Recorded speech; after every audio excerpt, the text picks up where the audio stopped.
దేవుని నామానికి మహిమ కలుగును గాక.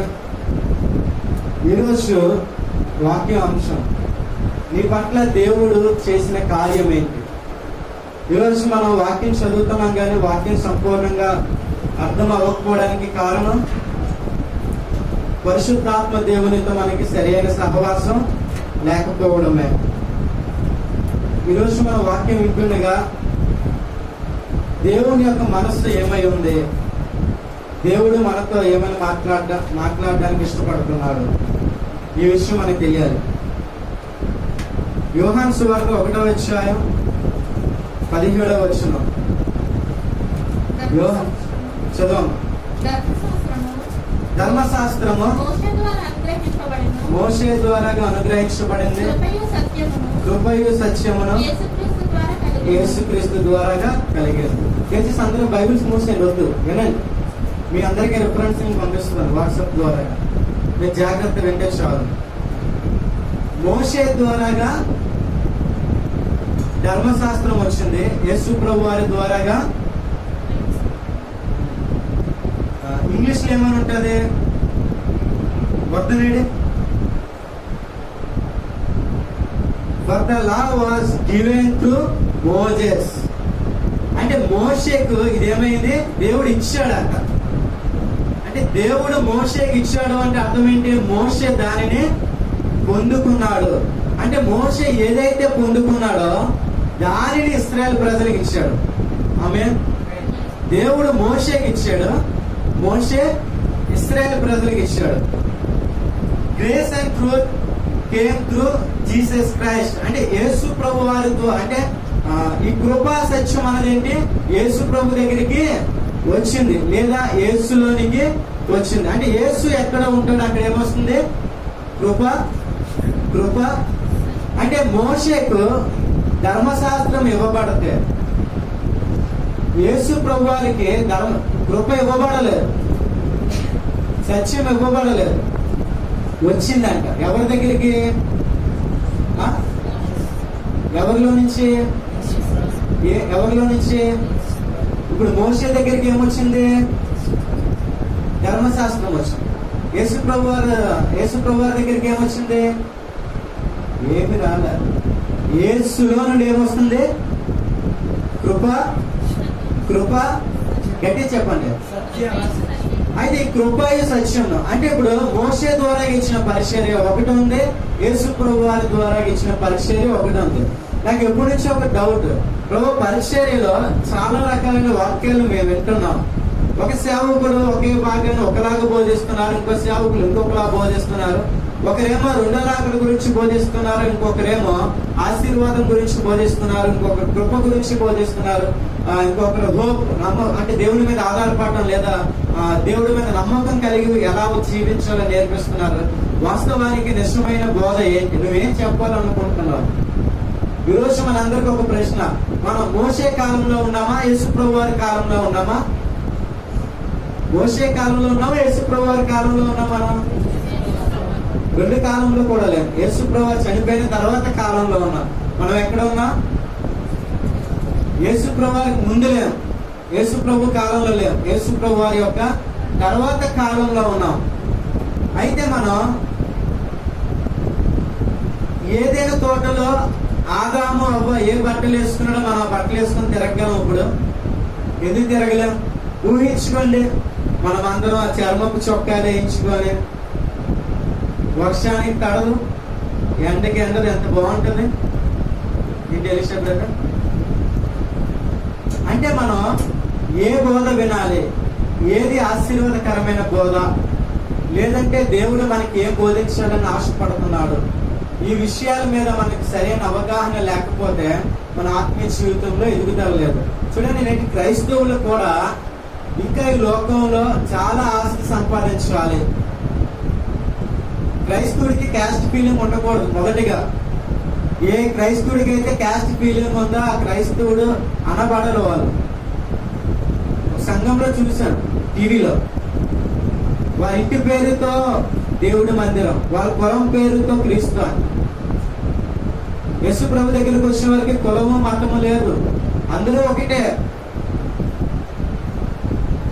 రోడ్లు తుడిచేవాడైనా, రాజులైనా ఒకటే, నాయులైనా ఒకటే చెప్పుకుంటుంటారు. మేము ఒకప్పుడు రాజులం అంటే, నాయులం అంటే, మేము ఇప్పుడు యేసు ప్రభు దగ్గరకు వచ్చాం. నీ గొప్ప ఏంటి? రాజు అని పేరు నువ్వే పెట్టుకున్నావు, నాయుడు అని పేరు నువ్వే పెట్టుకున్నావు, దేవుడు పెట్టుకున్నాడు. అయితే మనంతా ఏ గోత్రం? ఏ గోత్రం? యోధా గోత్రం. ఏ గోత్రం? మనంతా ఏ కులం? యాజకులం. ఏ కులం? మనమంతా ఏ కులం? యాజకులం. మనం అంతకు మించి ఇంకోటి లేదు. ఎస్సీ, బీసీ, ఓసీ ఉండదు. SC Christians, BC Christians, OC Christians ఎక్కడ ఉండవు. కనుక నువ్వు నిజమైన క్రైస్తవుడు అయితే నీ మనసులో ఫస్ట్ ఏం పోవాలి? క్యాస్ట్ సర్టిఫికేట్ పోవాలి. అయితే మోషే ద్వారా ఇచ్చిన పరిచర్య ఏం చేసింది భూమి మీద? మోషే ద్వారా పరిచర్య జరుగుతుండగా క్రీస్తు పరిచర్య రావాల్సిన అవసరం ఏంటి? ఈరోజు ఒక మనిషికి ఒక టీచర్ సరిపోతారు కదా, ఇద్దరు టీచర్స్ కావాలా? ప్రభుత్వాలు ఎందుకు మారుతున్నాయి? ఏ ప్రభుత్వం అయితే సరిగ్గా పనిచేయదో ప్రజలు నెక్స్ట్ టైం వాళ్ళకి ఓట్లు వేయడం లేదు. కనుక ప్రభుత్వంలో ఉంటున్న అధికారులు మారుతున్నారు. మన దేవుడు మారే దేవుడా? మన దేవుడు ఎలాంటి వాడు? నిన్న, నేడు, నిరంతరం ఏకరీతిగా ఉన్న దేవుడు. అలాంటి దేవుడిని కలిగిన మనం ఈ రోజు కూడా ఎవరు అజ్ఞానులు అంటే క్రైస్తవులే. వారికి ఏం కావాలో వారికి తెలుసు, కానీ ఎలా పొందుకోవాలో తెలియదు. మీ మోకాల ప్రార్థన ద్వారా ఏమైనా విజయాలు సాధించారా? నీకు ఏది కావాలన్నా మోకాల ప్రార్థన ద్వారా నీ సొంతం అయిపోతుంది. కానీ మనం ఏం చేస్తాం? తొందరపడి సొంత నిర్ణయాలతో మన ఆశీర్వాదాన్ని మనమే పాడు చేసుకుంటాం. అయితే మోషే ద్వారా ఇచ్చిన పరిచర్య ఏంటి? యేసు ప్రభు వారి ద్వారా ఇచ్చిన పరిచర్య ఏంటి? మన రెండు పరిచర్యలో ఏ పరిచర్యని మనం కొనసాగించాలి? మోషే ద్వారా ఇచ్చిన పరిచర్యలో మోషేకు కొండ మీదకి దేవుడు రావడం, ఆకాశం మీద ఉన్న దేవుడు ఈ కొండ మీదకి రావడం, ఈ పర్వతం మీదకి వచ్చి మోషే అనగానే మోషే పైకి వెళ్ళడం, మళ్ళీ మోషే కిందకి దిగడం. కింద ఉన్న ప్రజలందరూ కూడా భయముతో ఉనికిపోతుండేవారంట. ఎందుకంటే అలాంటి స్వరం, ఆ కొండ మీద నుంచి వచ్చిన స్వరం ఎలా ఉండేదంటే, సిద్ధపరచుకుంటున్నావా? మిమ్మల్ని మీరు సిద్ధపరచుకుంటున్నారా? మీ పాపాలు క్షమించబడ్డాయా? మీ ప్రవర్తన ఎలా ఉంది? మీ ఆలోచనలు ఎలా ఉన్నాయి? ఇలాగే మాట్లాడుతుండేవాడు దేవుడు. ఆ మాటలకి ప్రజలందరూ భయపడిపోయి, మోషే నువ్వే దేవుడి దగ్గరికి వెళ్ళి మాట్లాడు. మేమైతే మాట్లాడలేము, అంత ధైర్యం లేదు మాకు, మీ అంత పరిశుద్ధులు మేము కాదు. మోషే కాలంలో సంఘం ఎలా ఉండేదంట? సంఘంలో మూడు గదులు ఉండేవి. మొదటిది ఆవరణం, రెండవది పరిశుద్ధ స్థలం, మూడవది అతి పరిశుద్ధమైన స్థలం. ఈ అతి పరిశుద్ధమైన స్థలంలో మందసం ఉండేది, సముఖపు రొట్టెలు ఉండేవి. ఇక్కడ ప్రధాన యాజకులు ఉండేవారు. ఎవరు ఉండేవారు? ప్రధాన యాజకులు. పరిశుద్ధ స్థలంలో యాజకులు ఉండేవారు. యాజకులు వేరు, ప్రధాన యాజకులు వేరు. ప్రధాన యాజకులు మందసం దగ్గర పరిచర్య చేసేవారు, యాజకులు విశ్వాసుల దగ్గర పరిచర్య చేసేవారు. ఈ యాజకులు ఏం చేసేవారు అంటే, విశ్వాసులు ఎవరైనా వచ్చి పాస్టర్ గారు మేము తప్పు చేసాం, ఇప్పుడు మనం చూస్తుంటాం రోమన్ క్యాథలిక్ చర్చిల్లో ఒక జాలీలా ఉంటది, అవతల సైడ్ ఫాదర్ ఉంటారు, అటు సైడ్ మనం వెళ్ళి మన పాపాలని చెప్తుంటే ఆయన నీ పాపాలకు క్షమించబడ్డానికి క్షమించాం ఇలా మాట్లాడుతూ ఉంటారు. అలాంటి పరిచర్య. ఈ ఆవరణానికి బయట ఏముండేదంటే దహన బలులు అర్పించే స్థలము, ఆ పక్కన గంగోలు. అంటే దేవాలయానికి వెళ్లే ముందు ఏం చేయాలి? కాళ్ళు కడుక్కోవాలి. ఏం చేయాలి? కాళ్ళు ఎప్పుడైతే కడగవేయబడతాయో అప్పుడు నువ్వు పరిశుద్ధపరచబడతావు. అందుకే యేసు ప్రభు వారు పేతురుగా అంటారు, నేను గాని నీ పాదములు కడగకపోతే నీవు పాలు పొందలేవు. అంటే నువ్వు పరిశుద్ధంగా ఉండలేవు. పాత నిబంధనలో నీళ్లతో కడిగిన పాదాలు, యేసు ప్రభు వారు క్రొత్త నిబంధనలు అదే నీటిని ఉపయోగించి ఆయన కడిగారు. పాత నిబంధనలో మనకు మనం కడుక్కుంటున్నాం శుభ్రత, క్రొత్త నిబంధనలో యేసు ప్రభు వారు కడుగుతున్నారు. అయితే అలాంటి పరిచర్య జరుగుతున్న కాలంలో మోషే సీనాయి కొండ మీదకి వెళ్ళినప్పుడు దేవుడు ఆయనకి ధర్మశాస్త్రాన్ని ఇచ్చాడు. ఆ ధర్మశాస్త్రంతో పాటు ఏమిచ్చాడు? 10 ఆజ్ఞలు ఇచ్చాడు. ఈ ధర్మశాస్త్రం అనగానే మనం అందరూ ఏమనుకుంటాం? 10 ఆజ్ఞల గురించి మాట్లాడతాం. సుమారు మన బైబిల్ గ్రంథంలో ఎన్ని ఆజ్ఞలు ఉన్నాయి? 614 ఆజ్ఞలు. ఎన్ని? మనకి 10 ఆజ్ఞలకే మన గుండె జారిపోతే మిగతా ఆజ్ఞలు తెలిస్తే మనమేమవుతాం. అయితే అలా ఉన్న కాలంలో బలి అర్పణ ఎలా జరగాలి, దేవుడు మందిరానికి రావాలంటే ఎలాగ ఆచరించాలి, యాజకుడు వేసుకునే బట్టలు ఎలా ఉండాలి, విశ్వాసులు వేసుకునే బట్టలు ఎలా ఉండాలి, విశ్వాసులు తెచ్చుకొచ్చినప్పుడు ఏం తీసుకురావాలి, బలి పశువులు తీసుకొచ్చినప్పుడు ఏం తీసుకురావాలి, ప్రతిదీ కూడా దేవుడు మోషేకి బోధించారు. అయితే ఈ మోషే కొండ మీద నుంచి వస్తున్నప్పుడు ఆయన ముఖమంతా ఏమైంది, మహిమతో నిండిపోయిందంటే. ఏమైంది, మహిమతో. ఈ మహిమతో నిండిపోయిన ఆ మోషే క్రిందకి దిగి ఆ మనుషుల దగ్గరకు వచ్చే గానీ అదేమయ్యేది, తగ్గిపోయేది. అంటే మోషే యొక్క పరిచర్య మహిమగా కనిపించినా చివరికి ఏమి కనిపించడం లేదు. అలాంటి పరిస్థితి. ఇశ్రాయేలు ప్రజలు అన్యులుగా మారిపోతున్నారంట. పాత నిబంధనలు ఏం జరుగుతుంది, సొలొమోను 1000 మంది భార్యలు చేస్తున్నారని గొప్పగా మాట్లాడతారు. కానీ ఆ 1000 మందిలో అన్యులు ఉండడం వలన ఆయన జీవము కలిగిన దేవుని విడిచిపెట్టి విగ్రహారాధన వైపు మనసు తిప్పేశారు వాళ్ళు. చివరికి ఏమైపోయింది, సొలొమోను జీవితం పాడైపోయింది. నువ్వు ఎంత భక్తిలో ఎదిగినా మరలా నువ్వు అక్కడికి వెళ్ళావు అంటే నీ జీవితం పాడైపోదు. క్రొత్త నిబంధనల దగ్గరికి రాగానే యేసు ప్రభువు వారు క్రొత్త నిబంధనలో 2 భాగాలుగా చూడొచ్చు. యేసు ప్రభువు వారు ఒక సందర్భంలో కొండ మీద ఉంటూ ప్రసంగం చేశాడు. ఏమని, నీ కన్ను నిన్ను అభ్యంతరపరిస్తే కన్ను తీసే, నీ చెయ్యి నిన్ను అభ్యంతరపరిస్తే. ఒకవేళ అదే నిజమైతే మనందరం ఎలా ఉంటాం, 2 కళ్ళు ఉందో మనకి, నాకైతే ఉందో. యేసు ప్రభువు ఎందుకు అది చేయలేదు. తర్వాత మోషే మొదటిసారి ఆయన చేసిన అద్భుతం ఏంటి, నీళ్లను రక్తంగా మార్చాడు. అంటే చూడండి, మోషే ఒక పరిచర్య ఎలా ఉంది. మోషే పరిచర్యలో శిక్ష విధించడం మనకు కనిపిస్తుంది. ఏం కనిపిస్తుంది, శిక్ష విధించడం.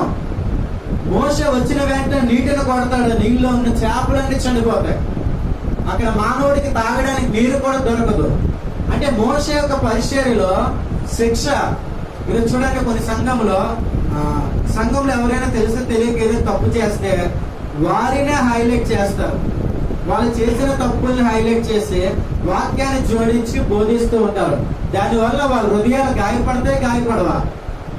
అలాంటి బోధ ఎక్కడైతే జరుగుతుందో ఆ సంఘానికి వెళ్ళిన విశ్వాసులకి ఏం కలుగుతుంది, శిక్ష కలుగుతుంది. యేసు ప్రభువు వచ్చారు.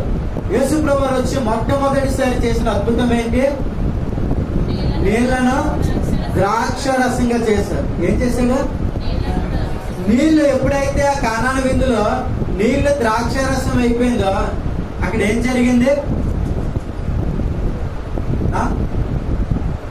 ఏం ఏర్పడింది, అక్కడ వాతావరణం మధురంగా మారింది. ఇంకా సెలబ్రేషన్ ఏంటి చెప్పండి అందరూ, సెలబ్రేషన్.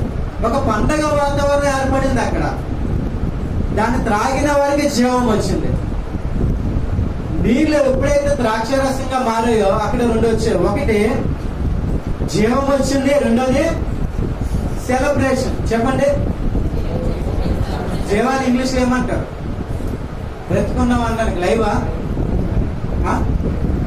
లైఫ్,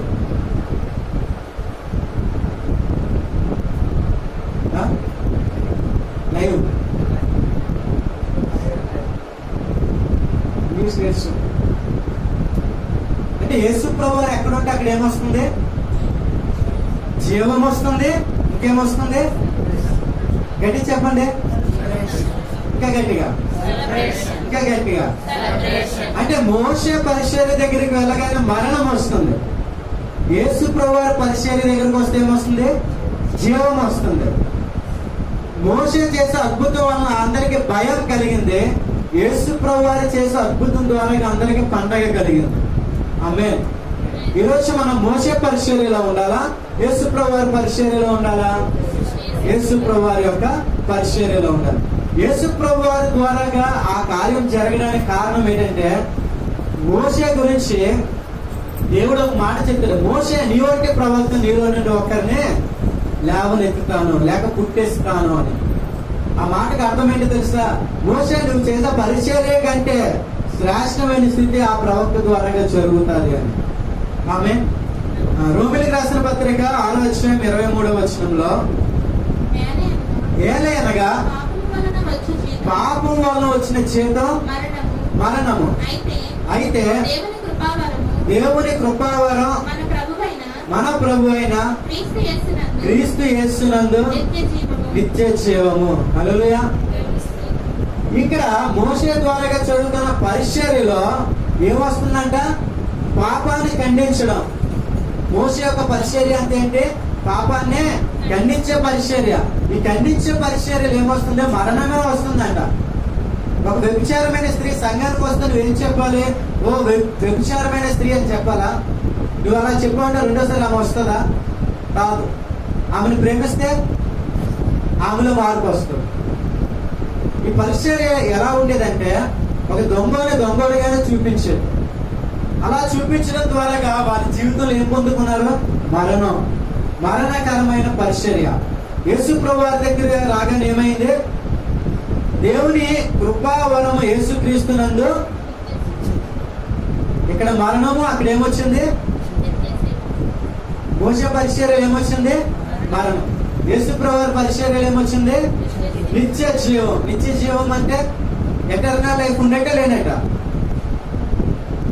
ఉందా లేదా? పరలోకం ఉందా లేదా? మోషే ద్వారా పరలోక రాజ్యం ఇవ్వబడిందా? యేసు ప్రభు వారి ద్వారా ఇవ్వబడిందా?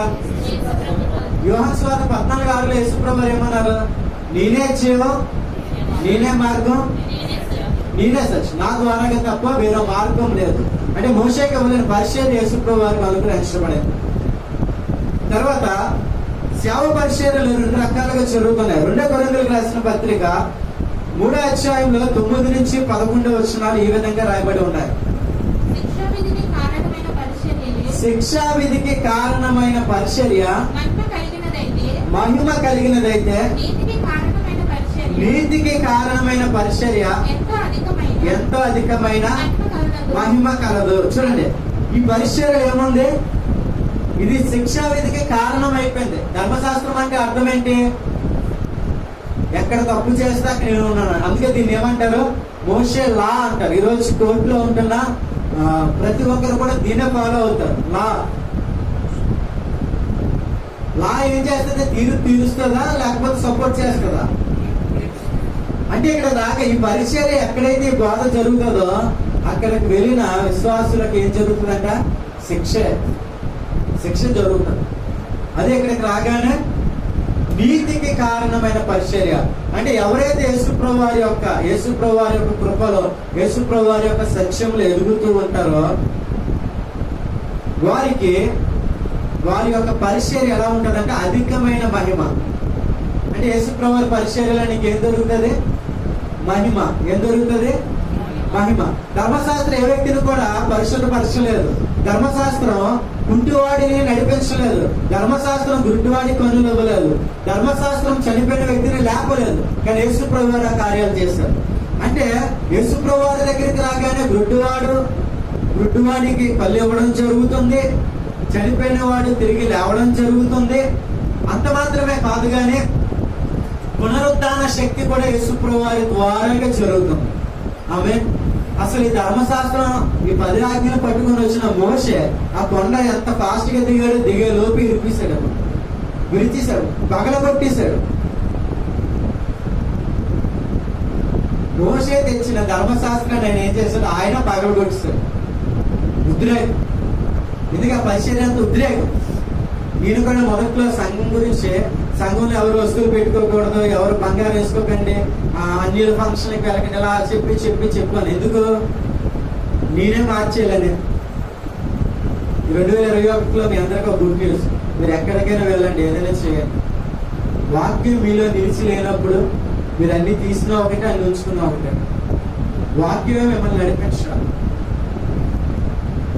మీ మనసులో దేవుడు వాక్యం లేదు, తెల్ల చీర కట్టుకొని చెవులను అన్ని తీసి తెల్ల స్కార్ఫ్ కట్టుకొని వస్తే ఉపయోగం ఏంటి? గ్రేస్ అన్నా లేదు కదా.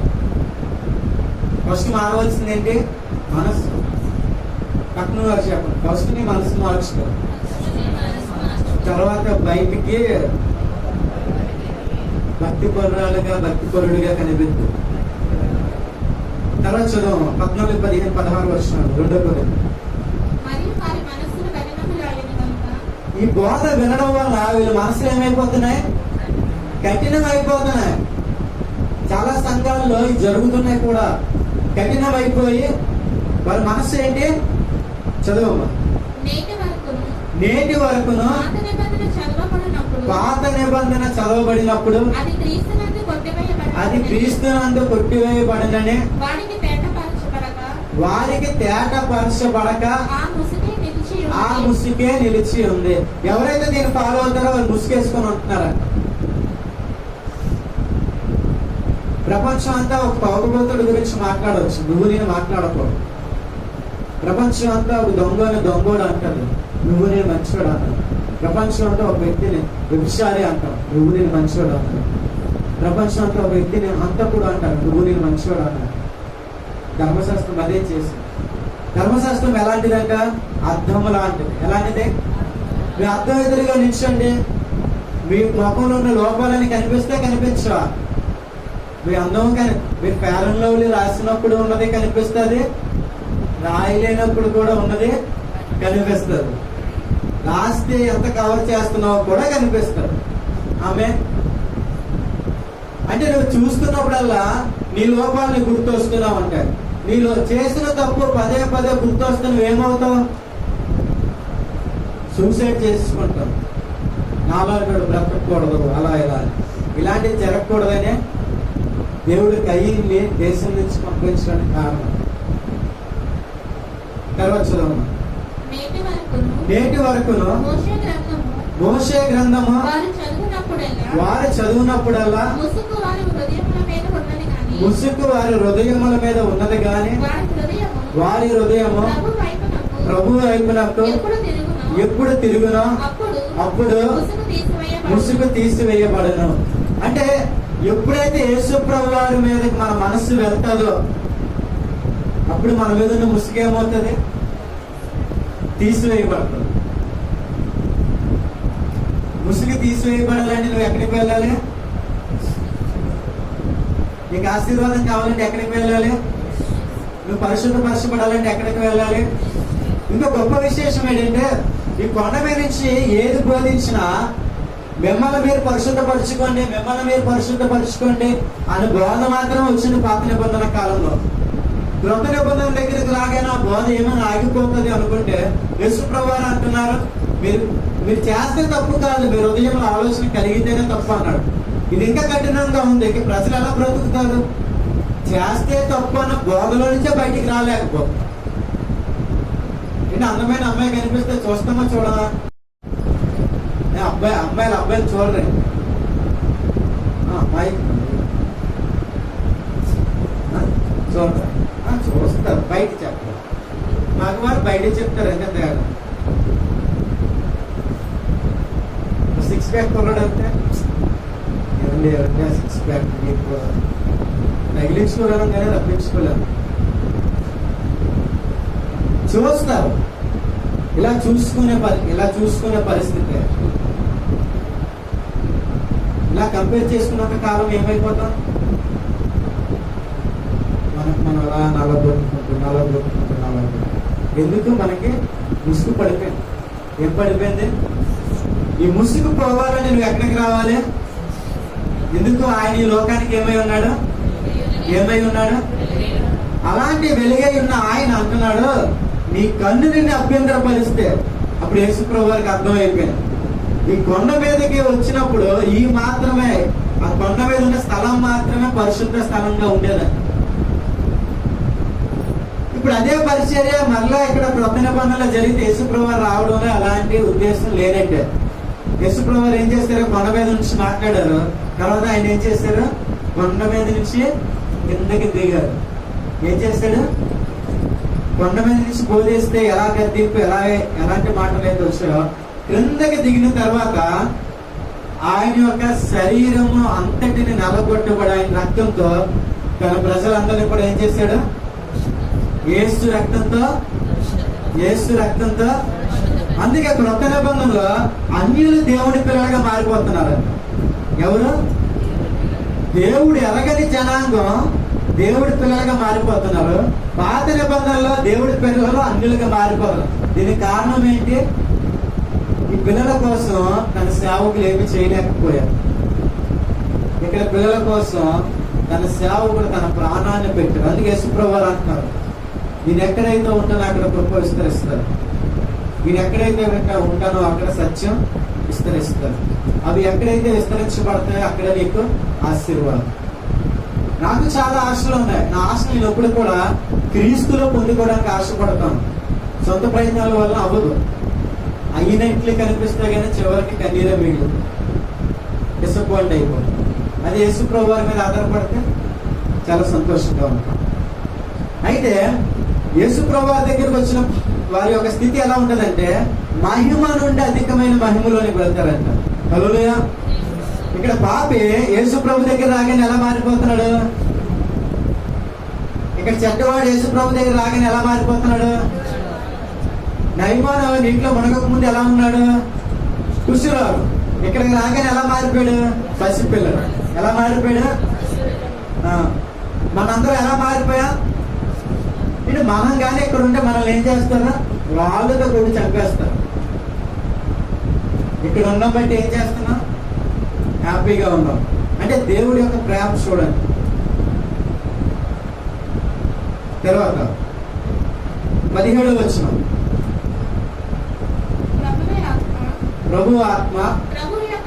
ప్రభు యొక్క ఆత్మ ఎక్కడ ఉండునో. హల్లెలూయా. ప్రభు ఆత్మ ఎక్కడ ఉంటుందో అక్కడ ఏముంటది? ఏముంటది అంటే ఇప్పుడు మనం యేసు ప్రభు వారి బోధ ఆధారపడితే, వాక్యం మీద ఆధారపడితే మనకి ఏం దొరుకుతుంది? ఈరోజు మనం దేనికి బానిసలు అయిపోవాల్సిన అవసరం లేదు. నేను అనుకున్నది జరుగుతుందో జరగదని భయానికి దాసులుగా అయిపోవాల్సిన అవసరం లేదు. నేను పరిశుద్ధులుగా ఎప్పుడు మారుతానో అనే బెంగ మనకు అవసరం లేదు. ఎందుకు? మనం యేసు ప్రభువులో ఉన్నాం కనుక మనకేం కలిగింది? స్వతంత్రం. ఈరోజు మనం ఫైనాన్షియల్ గా డిస్టర్బ్ అవ్వచ్చు, రేపు ఆ ప్రాబ్లం ఉండదు. ఈరోజు మనం కొన్ని విషయాలు కన్నీరు కాచవచ్చు, రేపు ఆ ప్రాబ్లం ఉండదు. ఎందుకు? యేసు ప్రభు వారు మనకి ఏమిచ్చారు? ఈరోజు నెక్స్ట్ మంత్ ఆగస్ట్ 15 ఏమొస్తుంది? సంపూర్ణమైన స్వతంత్రం ఎప్పుడు వచ్చింది? జనవరి 26. తెలుసా? కానీ అందరికి ఏం గుర్తు?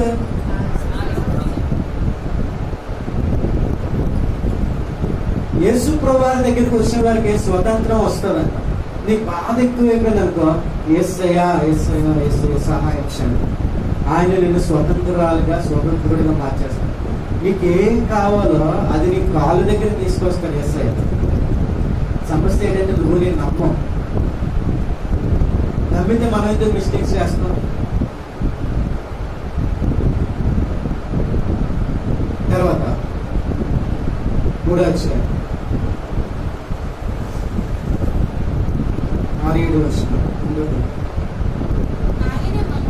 ఆయనే మమ్మును క్రొత్త నిబంధనకు అనగా అక్షరమునకు కాదు గాని ఆత్మకే పరిచారకులు అవుటకు. మనం దేనికి పరిచారకులం? ఆత్మక అక్షరానిక? మన ఆత్మకి పరిచారకులం. శరీరం తప్పు చేయొచ్చు కానీ ఆత్మ తప్పు చేయదు కదా. ఆ ఆత్మకి మనం పరిచారకులం అయినప్పుడు శరీరంతో చేసే తప్పులను బట్టి ఆ వ్యక్తిని దూరం చేసుకోకుండా మనం దగ్గర చేసుకొని ఆయనలో ఉన్న ఆత్మకి మనం పరిచారకులం కనుక ఆ ఆత్మ దేనికి సంబంధించినది, ఆ ఆత్మ ఎవరి కొరకు ఆశపడుతుందో ఆ వ్యక్తికి కానీ మనం చెప్పగలిగితే ఆమె శరీరంతో కూడా తప్పు చేయడం మానేస్తారు. ఆమె నువ్వు శరీరంతో చేసిన ప్రతి తప్పుని నువ్వు తప్పు చేసావు, నువ్వు తప్పు చేసావు, నువ్వు తప్పు చేసావు అంటే నువ్వు ఎక్కడున్నట్టు? ధర్మశాస్త్రం క్రింద. అప్పుడు నీకేమొస్తుంది? బోధించిన వాడికి శిక్ష, వింటున్న వాడికి శిక్ష. అదే ఇక్కడికి వచ్చేవాడికి నువ్వు ఆత్మక పరిచారకుడిగా మారిపోయావు. 10 మందికి సువార్త చేయి. దొంగ వాళ్ళు మంచి వాళ్ళు ఎవరైతే ఏంటి?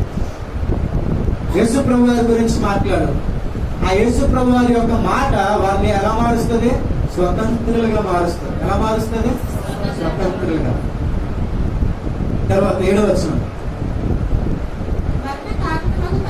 మరణకరమైన పరిచర్య అండి. ఇదే పరిచర్య అంటే ఈ పరిచర్య కింద ఎవరైతే ఉంటారో వాళ్ళందరూ ఏమవుతారు? మరణిస్తారు. మరణకరమైన పరిచర్య రాళ్ళ మీద చెక్కబడిన అక్షరములకు సంబంధించినదే గాని మహిమతో కూడింది అయిపోయిందంట. అంటే ఈ పరిచర్య ఎక్కడ మొదలైంది? రాళ్ళు పరిచయం. రాళ్ళు దేనికి సాదృశ్యం? కఠినమైన హృదయాలు. కఠినమైన హృదయాలను మార్చాలి అంటే నడిపించేవాడి హృదయం ఎలా ఉండాలి? మాంసపు ముద్దలా ఉండాలి. అప్పుడే హృదయం మారుతుంది. తర్వాత చదువు. అందుకు మోషే ముఖము మీద ప్రకాశించుచుండిన. చూడండి, మహిమ ఏమవుతుంది? మహిమ కనిపిస్తుంది కానీ ఆ మహిమ గ్రాడ్యువల్గా ఏమవుతుంది? తగ్గిపోతుంది. నువ్వు ఇలాగ సంఘములు అందరినీ గద్దించుకుంటూ పోతే అందరికి శిక్షలు రాకపోవడం తర్వాత విషయం, కానీ కొద్ది రోజులకి సంఘం ఉండదండి. ఎందుకు? ఆ సంఘంలో ఎవరు లేరు?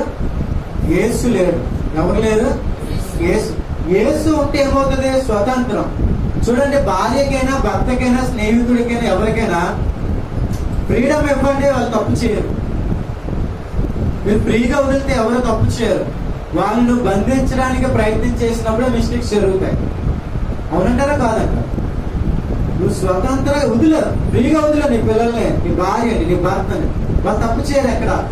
కానీ ఎప్పుడైతే రూల్స్ పెడతావో ఆ రూల్స్ వాళ్ళు ఎలా లీడ్ చేస్తాయంటే నువ్వేదైతే జరగకూడదని రూల్స్ పెడతావో అదే జరుగుతుంది. అందుకే యేసుప్రభువు వారు అంటున్నారు, నేను మిమ్మల్ని స్వతంత్రంగా వదిలేశాను, మీరు ఎక్కడికైనా వెళ్ళండి, మీ ఇష్టం. కానీ ఒక్కడు గుర్తుంచుకోండి, నేను మీకోసం ఉన్నాను. ఆ ధైర్యమే ఈ రోజు మనల్ని అతి పరిశుద్ధమైన స్థలంలోనికి నడిపిస్తుంది. ఆమె తర్వాత 4:4 చదవండి. 7వ వచనం చదవం.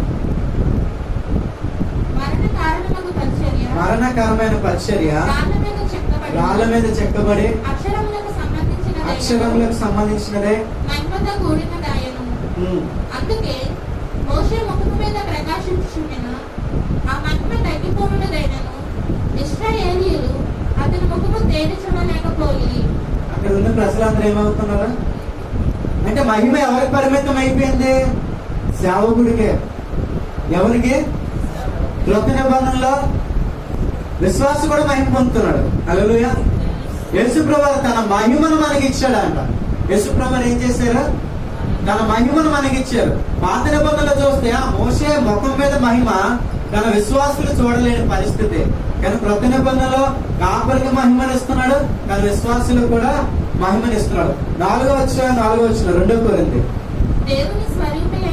దేవుని స్వరూపి అయి ఉన్న క్రీస్తు మహిమను.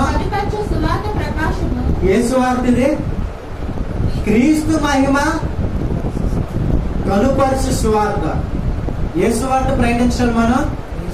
క్రీస్తు మహిమ. గుడ్డివానికి కన్నులు వచ్చాయనుకోండి, ఎవరికి మహిమ వస్తుంది? క్రీస్తుకి మహిమ వస్తుంది.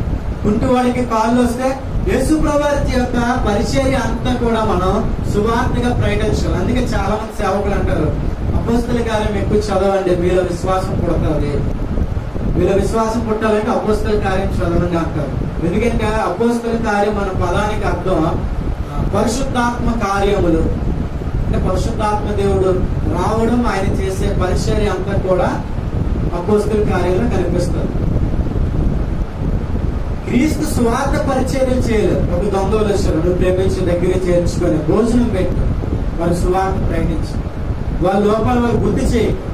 నువ్వు ఎప్పుడైతే గుర్తు చేస్తావో అప్పుడు నీకు దూరం అయిపోతావు. ఎప్పుడైతే క్రీస్తు ప్రేమను చూపిస్తావో అప్పుడు నీకు దగ్గర అవుతావు. ప్రేమ అనేక దోషములను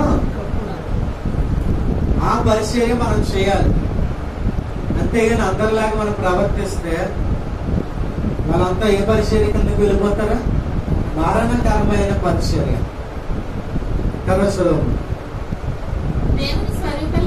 దేవుని స్వరూపై ఉన్న క్రీస్తు మహిమను కనుపరచు సువార్త ప్రకాశము ఈ యుగ సంబంధమైన దేవత అవిశ్వాసులైన వారి మనోనేత్రాలు మూసేస్తుంది. నువ్వెందుకు యేసు నామంలో దెయ్యం వెళ్ళగొట్టడానికి ధైర్యంగా వెళ్తున్నావు? యేసు నామంలో అన్నప్పటికీ నీకు ఒక డౌట్ ఏంటి? వెళ్తాదా? నేను ప్రార్థన చేస్తే వెళ్ళడం, నేను ప్రార్థన చేస్తే స్వస్థత రావడం, అమ్మ చేపెట్టి ప్రార్థన చేస్తే అందులో దెయ్యం నా మీదకి వచ్చేస్తుంది. నీకు ఈ అవిశ్వాసం వస్తుందంటే అర్థం ఏంటి? ఈ యుగ సంబంధమైన దేవత నీ మనోనేత్రాలను మూసేస్తుంది. యేసు అని పేరు ఎవరికైతే తెలుసో వారి కార్యాలు చేయొచ్చు. ఎందుకు? చేసేది యేసు నామం కనుక. నువ్వు ఎవరి మీదైనా చేపెట్టి ప్రార్థన చేయగలవా? చేయవచ్చా చేయకూడదా? సీనియర్ అయితే చేయాలా? జూనియర్ అయినా చేయొచ్చు, సీనియర్ అయినా చేయొచ్చు. మనం ప్రార్థన చేస్తే దేవుడు జవాబు ఇస్తాడు, ఎవడా ఇస్తాడు. అవిశ్వాసం నీలోకి వస్తుందంటే అర్థం ఏంటి? ఈ యుగానికి సంబంధించిన ఆ సాతాను శక్తులు మన మనోనేత్రాలు మూసేస్తుంది. ఈరోజు చాలా మంది కళ్ళుండి కూడా గుడ్డివారుగా ఉన్నారు. అందుకే యూదు శాస్త్రుల్ని వీళ్ళని అంటాడు యేసుప్రభువు వారు, ఓ అందులైన మార్గదర్శకులారా. ఏమని అన్నాడు అక్కడ? అందులైన మీ మతంలోని మీరు ఎవరిని కలుపుకుంటారో మీకు ఒక మార్గం తెలియదు. కానీ మనమైతే ఏమంటాం? కలు కనిపించవేటి అంటాం. యేసుప్రభువు వారు అలా మాట్లాడు ఏమంటారు? అందులైన మార్గదర్శకులారా. మర్యాదగా మాట్లాడతారు. అంటే కామెంట్ చేసినట్టుగా ఉంటారు కానీ ఎదుటి వాళ్ళు కామెంటింగ్ అని తెలియదు. తర్వాత రోమిలికి రాసిన పత్రిక 3:21. ఇట్లుండగా అంటే ఎలాంటి పరిచర్యలు జరుగుతూ ఉండగా ధర్మశాస్త్రానికి వేరుగా దేవుని నీతి బయలుపరచబడుతుందంట. దానికి ధర్మశాస్త్రమును ప్రవక్తలను చూడండి. ఇదే ధర్మశాస్త్రం ఏమని సాక్ష్యం ఇస్తుందంట? దేవుని నీతి ఈ ధర్మశాస్త్రానికి వేరుగా. అంటే ఇది ఈ ధర్మశాస్త్రం ఏదైతే ఉందో, ఏదైతే చేయలేకపోతున్నారో వాటిని చేసే పరిస్థితులు కూడా ఏర్పడతాయి. ఇక్కడ ఏం జరుగుతుందో దానికి వేరుగా ఏమొచ్చింది?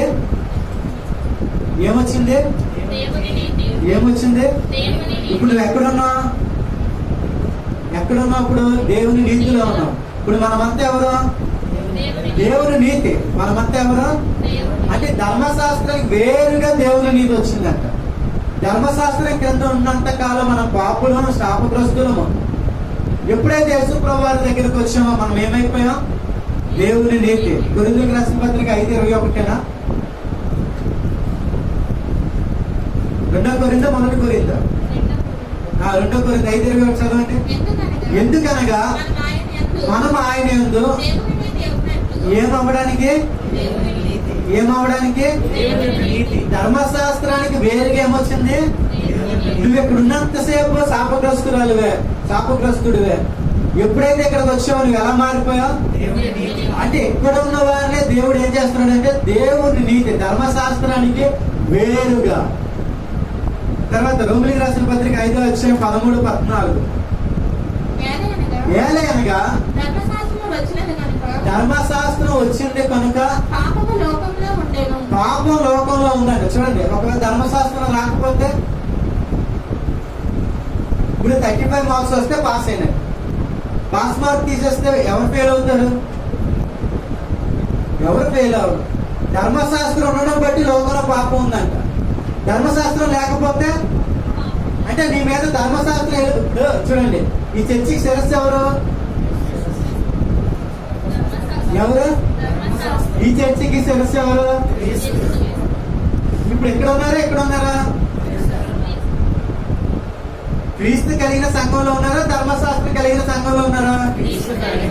నువ్వు ఈ చర్చికి వెళ్ళావు అనుకో, మేకని, కోడిని, దూడని, గోవర్ని నువ్వు బలిగా తీసుకువెళ్ళాలి. నీ పాపాలన్నీ అక్కడ ప్రయాసం కలుగుతుంది. తర్వాత విషయం, నువ్వేది తీసుకువెళ్ళినా ఇది నీ తీర్పు తీరుస్తారు. ఎలాంటి తీర్పు? శిక్ష. ఏంటి? నువ్వు ఎక్కడికి రాగానే ఈ సంఘానికి శిరస్సు ఎవరు? ఈ సంఘంలోని పెద్ద దేవుడు ఏం విడుదల చేస్తాడు? తన కృపను సత్యం. అంటే నిన్ను సంపూర్ణమైన పరిశుద్ధులుగా మారుస్తాడు ఈయన. ఆమె ఎందుకు? ఇది రాయితో కూడిన పరిచర్య. అందుకే నీ హృదయం ఎప్పుడు కఠినంగానే ఉంటుంది. కొంతమంది అంటారు నేను వినను, ఎవరి మాట వినను, కఠినమైన మాట. ఇక్కడ సరే, ఇక్కడికి ఇక్కడ తేడా చూడండి.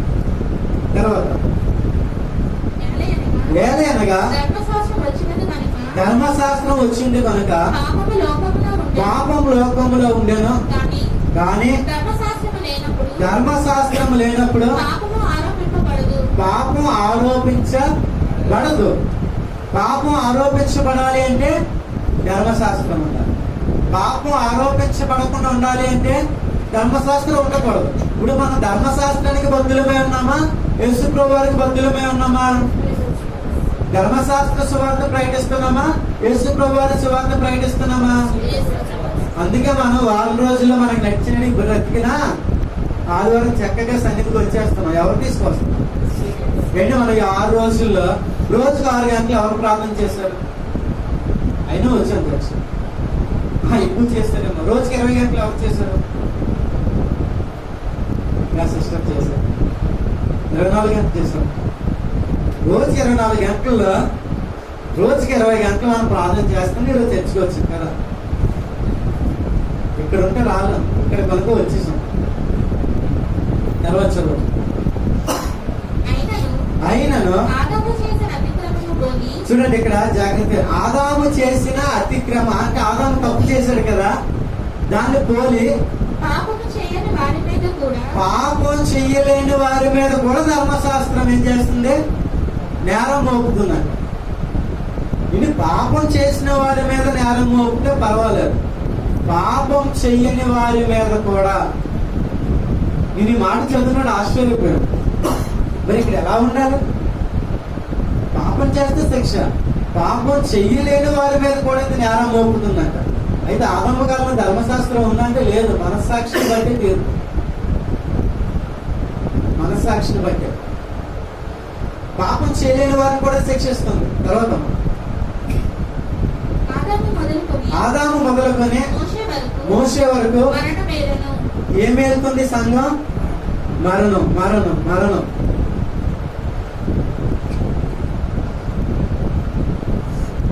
ఐదో అధ్యాయం 8వ వచనం. అయితే దేవుడు మన ఎడల తన ప్రేమను వెల్లడిపరుచుచున్నాడు. అంటే దేవుడు మన మీద తన ప్రేమను ఎలా చూపిస్తున్నాడట? ఎట్లనగా మనం ఇంకాను పాపులుగా ఉండగానే క్రీస్తు మన కొరకు చనిపోయాను. హల్లెలూయా, హల్లెలూయా. ఈ ధర్మశాస్త్రం అంటే పాపం చేయలేని వారిని కూడా పాపులుగా తీరుస్తుంటే, యేసు ప్రభువు ఏం చేస్తున్నారు? మనం పాపులుగా ఉండగానే చనిపోయాడు. అంటే మనం ఎలా ఉండాలన్నది ఆయన ఆశ. చనిపోవాలన్నా బ్రతకాలన్నా, సంతోషంగానా బాధగానా, ఆనందంతోనా కన్నీటితోనా? ఎందుకైనా మనం పొందుకోలేకపోతున్నాం అంటే మనం ఎక్కడ ఉన్నామో మనకు అర్థం కాదు. ఇప్పుడు నా హృదయంలో నాకు ఒక ఆశ ఉంది. నా ఆశ తీరాలంటే నేను ఏం చేయలేను. ఎసైనా ఆశ అయితే నువ్వు తీర్చు అని చెప్పి సైలెంట్ అయిపోదు. ఒకరోజు తీరిపో. ఒకరోజు నా దగ్గర బైక్ లేనప్పుడు మా పాస్టర్ గారు అబ్బాయి పిలిచి, పాస్టర్ గారు మనందరం కలిసి ప్రార్థన చేద్దాం, మీకు ఏ బైక్ కావాలో అడగండి అని చెప్పి, నాకు పల్సర్ అంటే ఇష్టం అని కొనేసిస్తాడేమో అనుకున్నాను. మనందరం కలిసి ప్రార్థన చేద్దాం, దేవుడు ఇచ్చేస్తాడు అన్నాడు. అక్కడేమో అనుకున్నాను, దేవుడు ఇస్తాడు. సరే, నాకైతే విశ్వాసం లేదు, నిజం చెప్తాను. కానీ ప్రార్థన చేయమన్నారు కాబట్టి పాస్టర్ గారు కనుక ప్రార్థన చేస్తాను. ప్రార్థన చేసిన 1.5 years 2 years బైక్ వచ్చింది. అమ్మే దేవుడికి అప్పగించాం. దేవుడికే నాకు బైక్ ఎవరు ఇచ్చారు? నా యేసయ్య ఇచ్చాడు. ఒకవేళ నేను యేసయ్యని అడగకపోతే ఎక్కడో అప్పు చేసుకొని బైక్ని కొని ఇన్స్టాల్మెంట్ కట్టలేక రికవరీ వాడు వచ్చి ఎత్తుకుపోతాడు. ఇచ్చిన రోజు దేవుడు ఇచ్చాడని సాక్ష్యం చెప్తాను, తీసుకెళ్ళిపోయిన రోజు దేవుడి కృప నా మీద లేదని చెప్తాను. నీకేది కావాలని ఎవరిని అడగాలి? ఎందుకంటే ఆయన మనం పాపులుగా ఉండగానే మన కోసం ఆయన మరణించాడు. 9వ వచనం. కాబట్టి ఆయన రక్తమును వలన ఇప్పుడు నీతిమంతులుగా తీర్చబడి మనం ఎవరు గట్టి చెప్పండి, నీతిమంతులు. యేసు రక్తమును బట్టి నీతిమంతులు. ఇక్కడ మన రక్తం ఒలిగించాలి. మన కష్టార్జితాన్ని ఒక గొర్రెగా లేకపోతే ఒక గొవ్వలుగా కొని వాటిని బలి అర్పించాలి. ఇక్కడ ఆయన యొక్క శ్రమ, ఆయన యొక్క శరీరం, ఆయన యొక్క సమస్తము నా మీదకి వచ్చిన తర్వాత నేనేమైపోయాను, నేనేమో చెల్లించాను, ఇక్కడ ఏమి చేయలేదు. ఆయన నా కోసం అన్ని చేశాడు. పాత నిబంధనలో మనం చేయాలి, క్రొత్త నిబంధనలో యేసు మన కోసం చేశాడు. పాత నిబంధనలో దేవుడి కోసం మనిషి చేయాలి, క్రొత్త నిబంధనలో మనిషి కోసం దేవుడు చేస్తాడు. పాత నిబంధనలు ఏంటి పరిచర్య? దేవుడి కోసం మనిషి చేయాలి. క్రొత్త నిబంధనలో మనిషి కోసం దేవుడు చేసేవాడు. తర్వాత 14 మీరు కృపకే గాని ధర్మశాస్త్రమునకు లోనైన వారు కారు కనుక పాపము. ఆమేన్. ఎందుకు అధికారిగా ఉండదు? నేను ధర్మశాస్త్రం క్రింద లేను. నేను ధర్మశాస్త్రం క్రింద అంటే దొంగని, వ్యభిచారిని, అంతకుని. ఎప్పుడో యేసు ప్రభువు కృప దగ్గరికి వస్తాను, నేను ఎవరిని? పరిశుద్ధుని, నీతిమంతుని. నేను రక్షించబడ్డాను. నా మీద యేసు రక్తం ఉంది. ఏముంది అంటే నేను కృపకే గాని ధర్మశాస్త్రానికి లోనైన వాడిని కాను, లేదా ధర్మశాస్త్ర క్రింద ఉన్న పరిచర్యలో నేను లేను. నేను ఎవరి కింద ఉన్నా? మనమంతా ఎవరి కింద ఉన్నా? మన మీద పాపం ఎలుబడి చేస్తుందా? ఎందుకు చేయదు? ధర్మశాస్త్ర క్రింద లేదు కాబట్టి. ఆమె 1 కొరింథీ 15:56 ఓ మరణమా నీ ముళ్ళు ఎక్కడ? మరణపు ముళ్ళు ఏంటంటే మరణానికి ముళ్ళు ఉంది. అదేంటి? పాపము. పాపానికి ఉన్న బలం చూడండి. మరణానికి ఒక ముళ్ళు ఉంది అంటే మరణము, దానికి సపోర్ట్ ఏంటి? పాపం. ఈ పాపానికి సపోర్ట్ ఏంటి? ధర్మశాస్త్రం. ధర్మశాస్త్రం ఎక్కడ ఉంటుంది అక్కడ పాపం ఉంటుంది, పాపం ఎక్కడ ఉంటుంది అక్కడ మరణం ఉంటుంది. చూడండి, దేవుడు 10 ఆజ్ఞలు ఇచ్చినప్పుడు దేవుడి యొక్క మనస్సు ఏంటో అక్కడ ఉన్న వారికి అర్థం కాలేదు. మోషే వీళ్ళంతా కూడా ఐగుప్తు నుండి వచ్చారు కదా, వీళ్ళు దేవుడు కాని వారిని దేవుడిగా చేసుకుంటున్నారు, ఇన్ని రకాల తప్పులు అయితే చేయకూడదు అన్ని చేస్తున్నారు మోషే అని దేవుడు ఒక ఇన్ఫర్మేషన్ ఇచ్చాడు. మోషే అది విని ఏం చేయాలి? ఇంకా మీరు ఇన్ని తప్పులు చేస్తున్నారు, ఇంక చేయకండి, దేవుడు వైపు తిరగండి అని చెప్పాలి. కానీ మోషే ఏం చేశాడు? అది తీసుకొచ్చి ఇదే చెయ్యండి, ఇదే చేయండి అంటే ఇక్కడ నో పార్కింగ్ అని రాస్తాం. మనం ఏం చేస్తాం? బైక్ అక్కడే పార్క్ చేస్తాం. ఇక్కడ టాయిలెట్స్ వేయి రాదు, అక్కడే వేస్తాం. రూములు వేయి రాదు, అక్కడే వేస్తాం. ఎందుకు? ధర్మశాస్త్రం యొక్క ప్రీచింగ్. ఇక్కడ కూర్చోవాలి, అక్కడే కూర్చుంటాం. ఏది చెయ్యొద్దు అంటామో మన మనసుకి ఏం అర్థమవుతుంది? అందుకే చూడండి, తాగుపోతూ డ్రింకింగ్ అలవాటు ఉన్న వాళ్ళకి నేను ఒకటే చెప్తాను, మానేస్తాను అనుకోవద్దు అంటాను. ఎందుకంటే వైన్ షాప్ చూస్తా, నేను తాగను కదా తాగితే ఒక్కసారే కదా, అప్పుడు ఏం చేస్తాం? హ్యాపీగా తాగను అనుకున్నాను కనుక తాగాను. ఒకవేళ దాని గురించి నేను ఆలోచించకపోతే వైన్ షాప్ చూసినా అది నాకు గుర్తురా, నా పని అది నేను చేసుకుంటాను. మంచిగా బ్రతికేద్దామని, మంచిగా బ్రతకాలంటే చెడులు 10 గుర్తు చేసుకోకూడదు.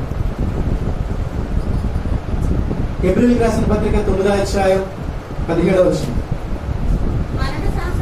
మరణ శాసనం ఎక్కడ ఉండెనో అక్కడ మరణ శాసనం రాసిన వాని యొక్క మరణం ఆవశ్యకం. ఎక్కడైతే మోషేకి ఏ దేవుడైతే ధర్మశాస్త్రాన్ని ఇచ్చాడో అది మరణంగా అలాగే ఎప్పుడైతే మారిపోయిందో, ఈ మరణం లోకంలో ఉండకూడదంటే ఏం చేయాలి? దీన్ని ఎవరైతే ఇచ్చారో వాళ్ళే మరణించాలి. అంటే ఇది అనేక ప్రజలను చంపడమే కాకుండా దీన్ని ఇచ్చిన వారినే చంపారు. చూడండి ఎంత భయంకరమైన పరిస్థితి. కొన్నిసార్లు మనం కూడా కొన్ని నిర్ణయాలు తీసుకుంటాం, మంచి చేయాలి మేలు చేయాలి, అయ్యే రివర్స్ అయిపోతాం. అలాగే జరిగిపోయింది. 2 కొరింథీయులకు రాసిన పత్రిక 5వ అధ్యాయం 17వ వచనం. కాగా ఎవడైనను క్రీస్తు నందున్న ఎడల వాడు నూతన సృష్టి, పాతవి గతించెను, ఇదిగో క్రొత్తవాయెను. ఇంగ్లీష్ లో ఏమని ఉంటది? ఇంగ్లీష్ లో చదవమ్మా. 2 Corinthians 5th chapter 17th verse.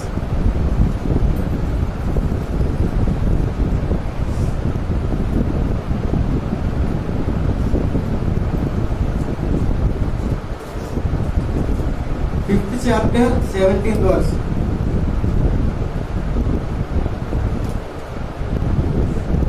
Therefore, if anyone in Christ, అంటే అర్థం ఏంటి? క్రీస్తులో. ఏంటి?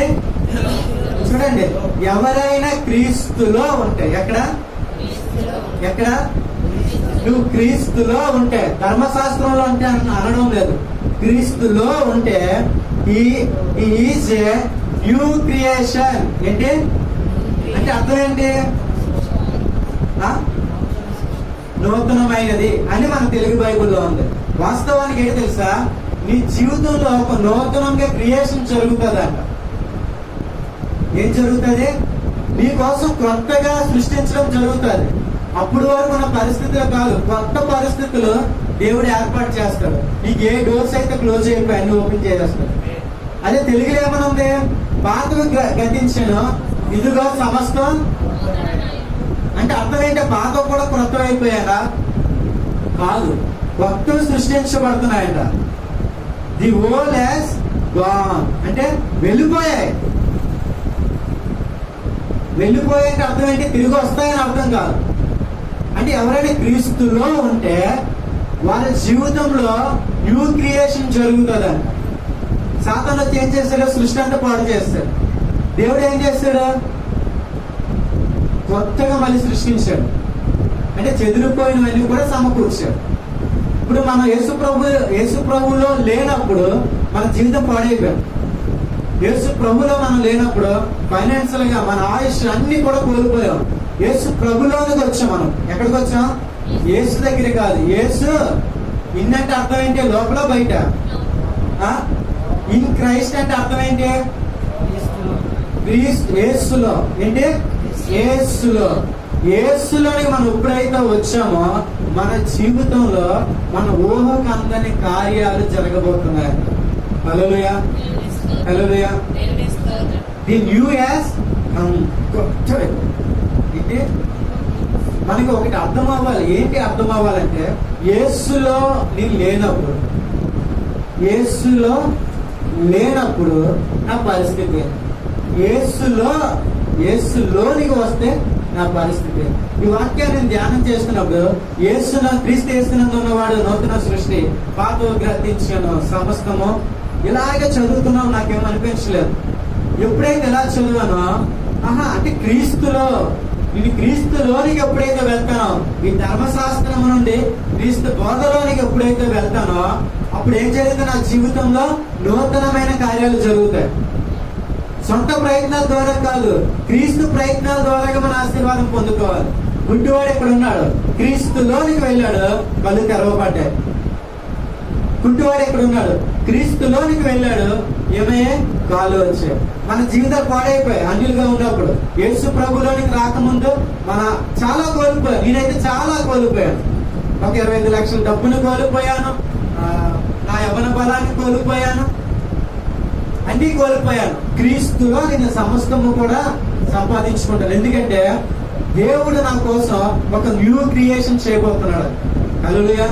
ఈరోజు మీ అందరి జీవితంలో కూడా దేవుడు క్రొత్తగా మీ ఊహకు అందరిని సృష్టించబోతున్నాడు. ఆమేన్. హల్లెలూయా. ఎఫెసీయులకు రాసిన పత్రిక 2వ అధ్యాయం, రోమీయులకు రాసిన పత్రిక 10వ అధ్యాయం 4వ వచనం. ధర్మశాస్త్రం నాకు విశ్వసించు ప్రతివానికి నీతి కలుగుటకై క్రీస్తు ధర్మశాస్త్రం నాకు సమాప్తి అయి ఉన్నాడు. అంటే ఎండ్ అయ్యి ధర్మశాస్త్రానికి ఆయన ఏమైపోయాడు? ఎండింగ్ ఆయనే. ధర్మశాస్త్రం ద్వారాగా ప్రతి మరణం ఏదైతే ఎలుబడి చేస్తుందో, ఏ పాపం అయితే ఎలుబడి చేస్తుందో, ఇవన్నీ కూడా క్రీస్తులు ఏమైపోయాయి? వెళ్ళిపోయాయి, గతించిపోయాయి. కుంటివాడిని దేవుడు ఆత్మనిగా అంగీకరించాడు. అవునా? ఒక కుంటి గొవ్వని, ఒక కాలు ఇరిగిపోయిన మేకని లేకపోతే గొర్రెని అర్పణగా అర్పిస్తారా? ఇలాంటి అర్పణలన్నీ కూడా క్రొత్త నిబంధనలు యేసు దగ్గర లాగానే ఏమైపోయాయి? పరిశుద్ధ పరచబడ్డాయి. ఏమైపోయాయి అంటే నువ్వు యేసు ప్రభు దగ్గరికి వస్తే పరిశుద్ధ పరచబడతావు. నువ్వు యేసు ప్రభు దగ్గరికి రాకపోతే పరిశుద్ధ పరచబడవు. ఎఫెసీయులకు రాసిన పత్రిక 2:14 ఆయన మన సమాధానమై ఉండే. హల్లెలూయా. చెప్పండి, మీ సమాధానం ఎవరు? చెప్పండి. నా సమాధానం నా యేసు. నా సమాధానం నా యేసు. నా పరిశుద్ధత నా యేసు. నా విమోచకుడు నా యేసు. నువ్వు ఎక్కడికి వెళ్ళినా దేన్ని బట్టి నువ్వు ఆశీర్వదించబడతావంటే నీ సమాధానమైన యేసుని బట్టే. అయినా నువ్వు నీతిమంతుడుగా యేసుని బట్టి నీతిమంతుడు. అయినా నువ్వు పరిశుద్ధుడుగా యేసుని బట్టి. నీ ఆశీర్వాదం కారణం ఏంటి? నా యేసు. చెప్పండి, నా ఆశీర్వాదానికి కారణం నా యేసు. నా విజయానికి కారణం నా యేసు. నా యేసు ఎక్కడ ఉండేనో అక్కడ నాకు జయం ఉంటుంది. ఆమేన్.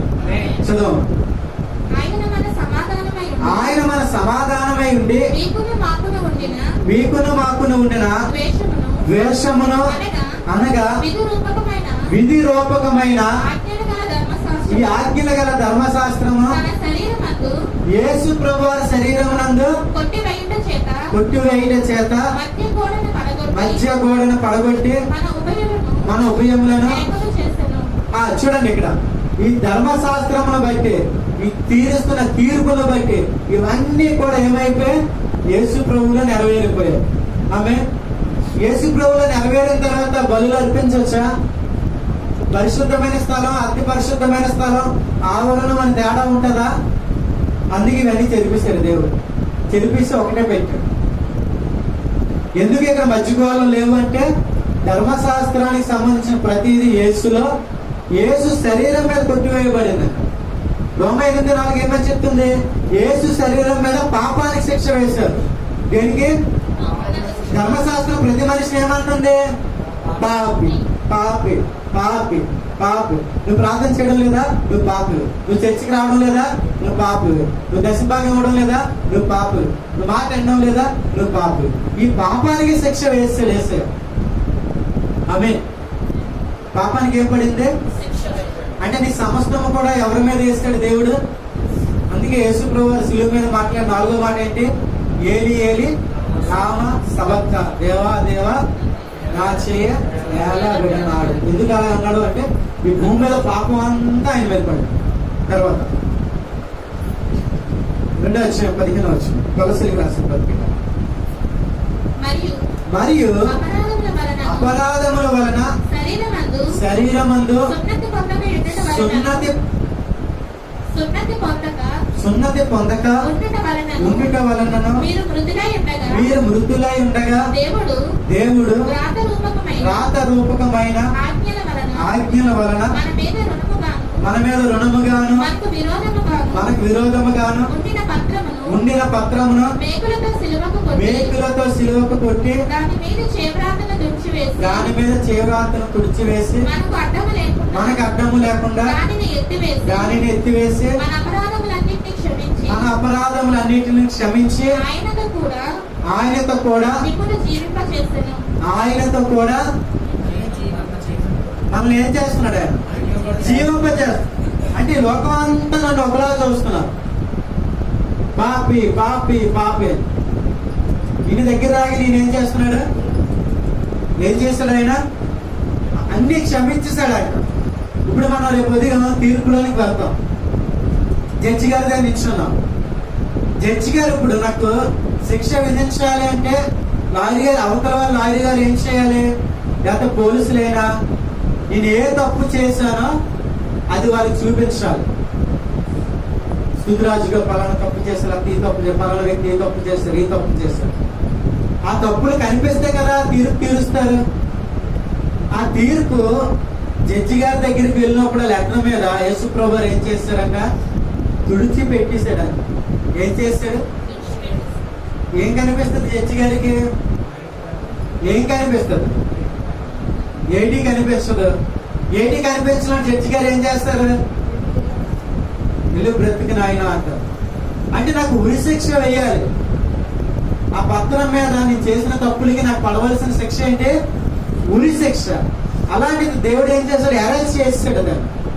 అది చేసడం బట్టి జడ్జి గారికి ఏం కనిపించడం లేదు, ఏ లోపల కనిపించడం లేదు. బ్రతుకు నాయన అన్నాడంట. అంటే మన క్రీస్తులు ఏముంది? ఏముంది? అందుకే మనం జయోత్సాహంగా ఉండాలంట. ఎలా ఉండాలి? ఎప్పుడు కూడా మనం ప్రతిదీ జయించాం. మనం ఏ ఏలుబడిలో అయితే, ఏ బలహీనతల యొక్క ఏలుబడిలో ఉన్నామో వాటన్నిటిని కూడా యేసు జయించాడు. ఆ యేసు రక్తం మన మీద ఉంది కనుక మనం కూడా వాటిని జయించిన వారు అంట. హల్లెలూయా. మొదటి దశలోని పత్రిక 5:23-24. సమాధానకర్తయగు దేవుడు. మన దేవుడు ఎలాంటి వాడు? ఏంటి సమాధానకర్త అంటే? ఆ పదంలోనే ఉంది. దేవుడు మొదటిగా ఎవరితో సమాధానం పడుతున్నాడు? మనతోనే. పక్కన చెప్పండి, నీతోనే. నీతోనే సమాధానం పడుతున్నాడు. నీకే సమాధానం ఇస్తున్నాడు. మరి నీ మీద శిక్ష ఎలా ఉంటుంది? సమాధానకర్త అయిన దేవుడు మిమ్మును సంపూర్ణులుగా ఏం చేస్తున్నాడంట? ఎలాంటి పరిశుద్ధత? నువ్వు నేను ఎలాంటి పరిశుద్ధత పొందుకున్నావు? సంపూర్ణమైన పరిశుద్ధత. ఆఫ్ కాదు. పాత నిబంధన కాలంలో అయితే పాపం చేయలేని వారు కూడా పాపులుగా మారిపోయారు. ఇక్కడ రాగానే ఏమైపోయింది? సంపూర్ణ పరిశుద్ధులుగా. గలతీ 3:13-14.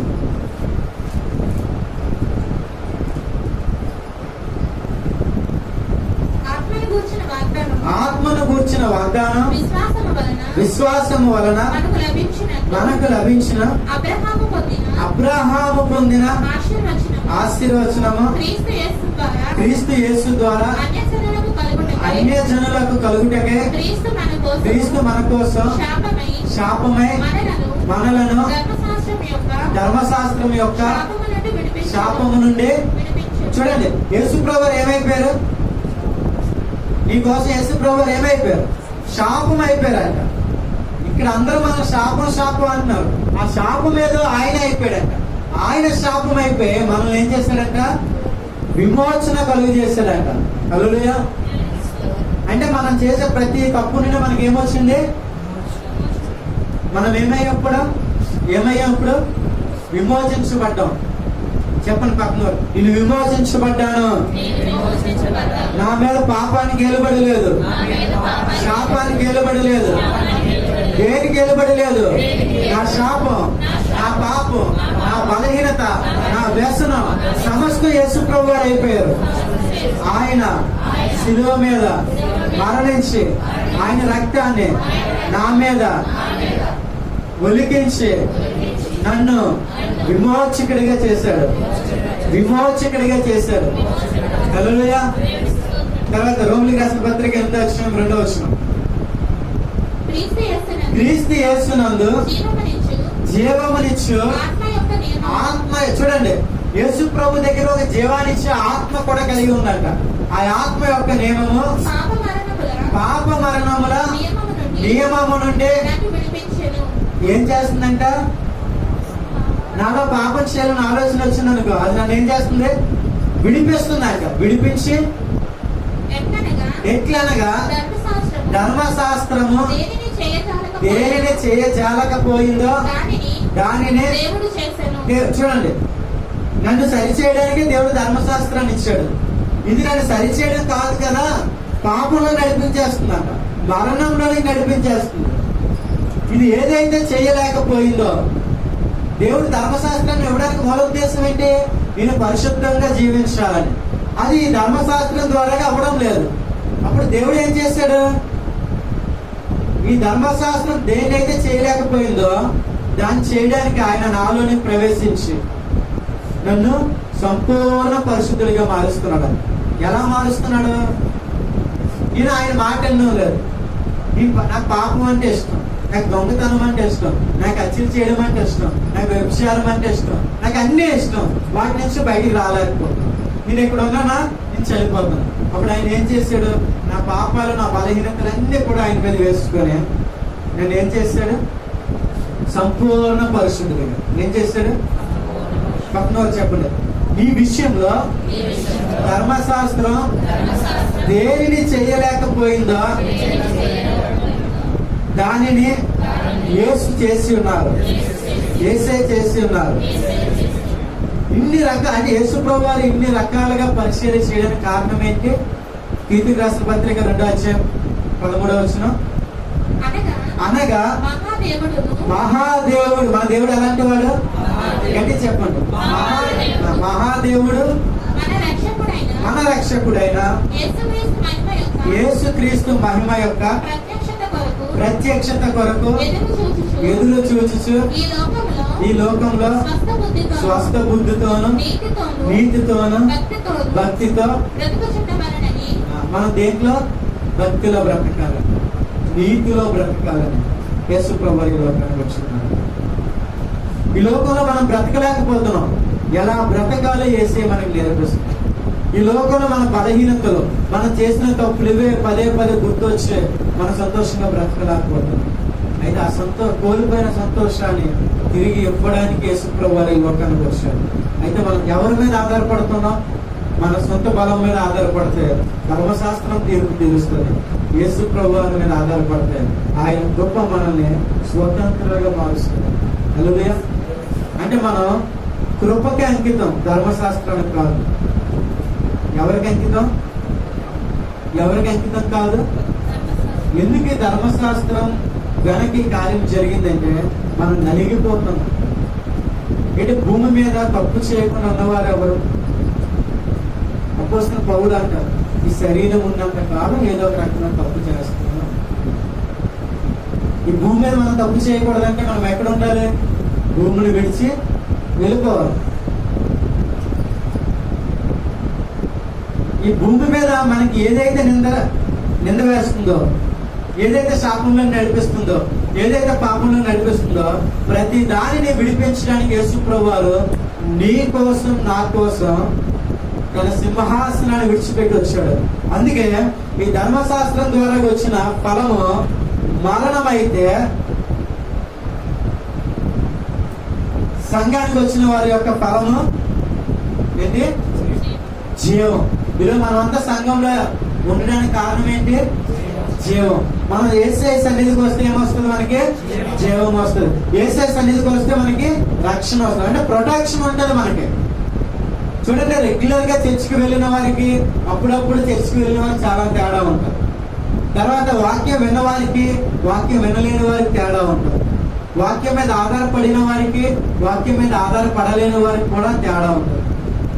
ఈ లోకంలో ప్రతి మానవుడు కూడా సంపాదన కంటే, ఆస్తి కంటే భయానికి ఎక్కువ దాసుడైపోయాడు. వాడి దగ్గర డబ్బున్నా ఎన్ని ఉన్నా వాళ్ళ హృదయంలో కలిగిన భయం అంట వారిని స్వతంత్రంగా చేయడం లేదు. ఫైనాన్షియల్ ప్రాబ్లం తీర్చుకునే శక్తి మనకు ఉంది, ఇబ్బంది నుంచి బయటకు వచ్చే జ్ఞానం మనకు ఉంది, కానీ మన మనసులో ఏముండిపోయింది? భయం. ఆ భయానికి మనం దాసులు.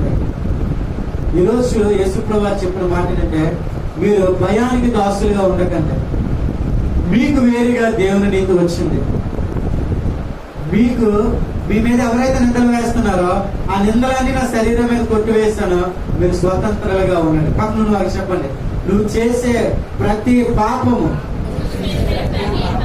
నీ మీద వచ్చే ప్రతి మరణ శిక్ష, అవిధేయత, శాపం, పిరికితనం, భయం, వాటన్నిటికీ శిక్ష విధించి ఉన్నాడు. ఈ రోజు నుండి నువ్వు స్వతంత్రుడవు, స్వతంత్రుడవు. ఎందుకంటే క్రీస్తులో నువ్వు ఉన్నావు. క్రీస్తుతో కాదు, క్రీస్తులో నువ్వు ఉన్నావు. క్రీస్తులో నువ్వు ఉన్నావు కాబట్టి ఈ లోకాన్ని జయించావు. క్రీస్తులో నువ్వు ఉన్నావు కనుక నీవే శాపానికి వెలుబడలేదు. క్రీస్తులో నువ్వు ఉన్నావు కనుక పాపానికి వెలుబడలేదు. క్రీస్తులో నువ్వు ఉన్నావు కనుక నీ జీవితంలో ఓటమి లేదు. ప్రతి ఒక్కరు కళ్ళు మూసుకొని పరిశుద్ధులైన దేవతని ప్రభా ఈ కృపా హస్తాలకు ఈ సహాయం నా కాపుదల అనుగ్రహించు. విన్న వాక్యమును బట్టి మమ్మల్ని దీవించి ఆశీర్వదించుకున్నాను.